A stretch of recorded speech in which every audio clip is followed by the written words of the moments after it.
Folks, open your ears and catch this deep, dull band of sound. This is not an ordinary heartbeat. It is an echo coming straight back from a century ago. We are standing in front of cast iron and steel masses that weigh hundreds of tons. This is where furnace fire, compression pressure, and thick grease blend into power that woke an entire heavy industry. From the snow gas compressor giant, stretching 23 meters long, to the stubborn hot head power units hammering revolutions per minute out in the fields of Denmark.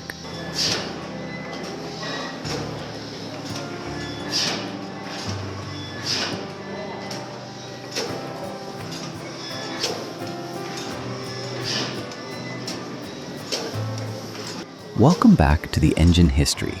Today, we are not standing outside watching a show machine run for decoration. We are sticking our heads down into the engine bay to taste the bitter bite of diesel oil smoke. We are going to feel the brutal heat radiation rolling off the enormous cylinder walls. And we are going to decode the savage fatigue resistance of cast steel metallurgy.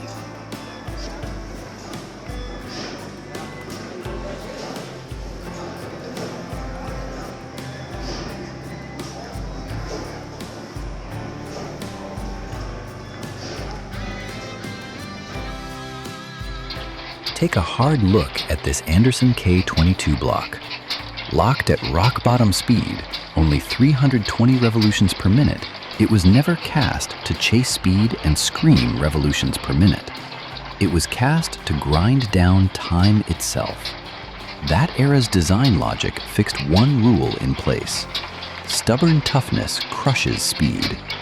This unit was cast from thick, one-piece gray iron, many centimeters deep.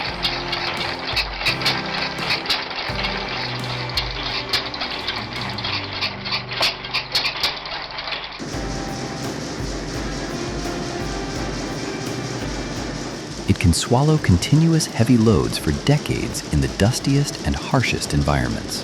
If you love watching raw power from flywheels storing inertia, and you want to help the team preserve the core specs of this mechanical heritage, hit subscribe to the engine history.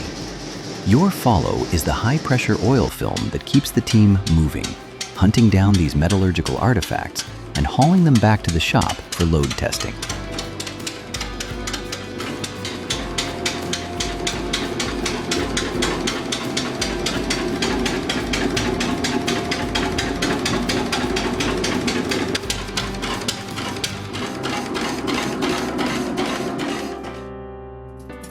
The most nerve-wracking and sweat-dripping part is the start procedure for a 6-horsepower Swedish hot bulb engine.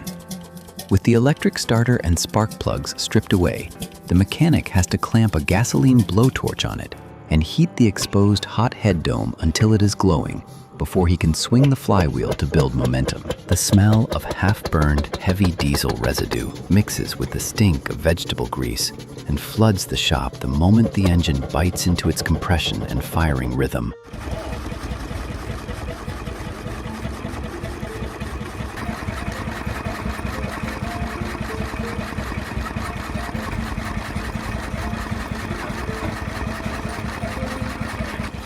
This is the early blueprint that came before modern diesel compression ignition.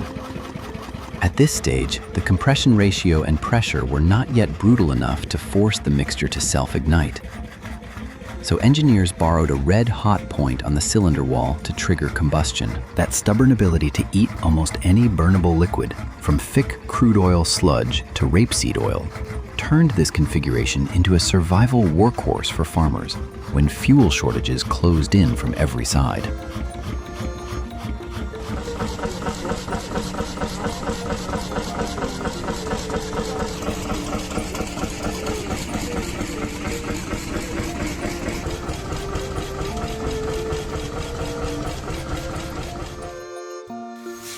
The highest peak of brutal load forcing in today's session is the Snow air compressor, rated at 600 horsepower. Carrying a 140-ton body and stretching as long as an entire building, it runs a solid cast flywheel with a diameter of 5.5 meters. Every exhaust pulse it throws up is what people in the trade call stack music. a sharp, hard-edged mechanical sound band that hits your eardrums with pure authority. Using a twin-cylinder double-acting configuration, every stroke, whether the piston drives forward or snaps back, produces expansion work.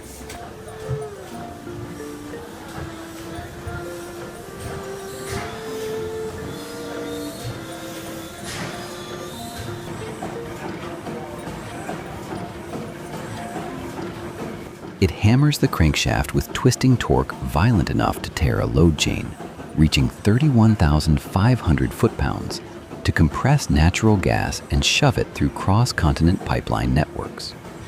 Only when you stand tight beside the test stand and watch this steel mass pound under load do you truly feel how extreme mechanical machining was in 1917. That was an era when fatigue specs were measured with calipers, hand gauges, and core lathe skill, not computer screens.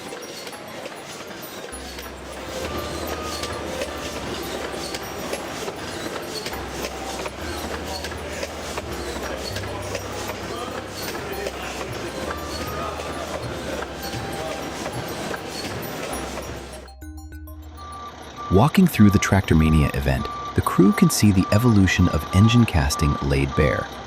Rusty undercarriage farm machines, stationary power units with flaking paint that still roar and spit smoke across a dirt lot, all lock in the spec of an era that used mechanical compression to crush animal pull and replace it for good.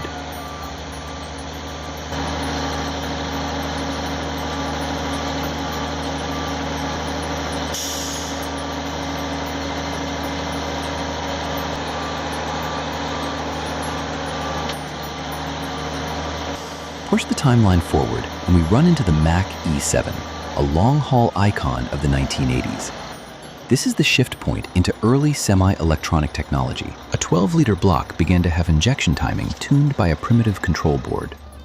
It squeezed harder combustion efficiency and forced a tougher compression ratio, so it could carry extremely heavy trailers across state lines without dropping rhythm or running out of breath.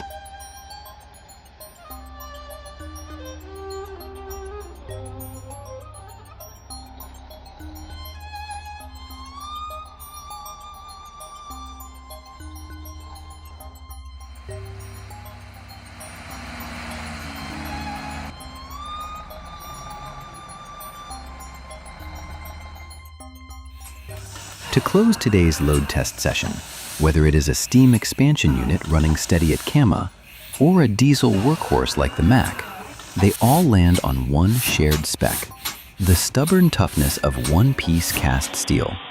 The puddles of dirty, drained oil staining the shop floor, the brutal heat radiation rolling off the engine walls, and the thick smell of oxygen-starved diesel smoke.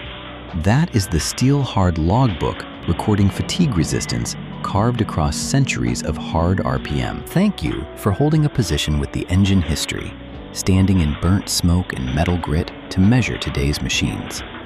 From a teardown mechanic's viewpoint, what do you respect more? The twisting pressure force of the 140-ton snow giant, or the fuel-eating, stubborn toughness of the Anderson?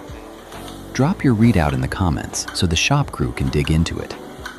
See you again in the next round of welding, fitting, and load forcing.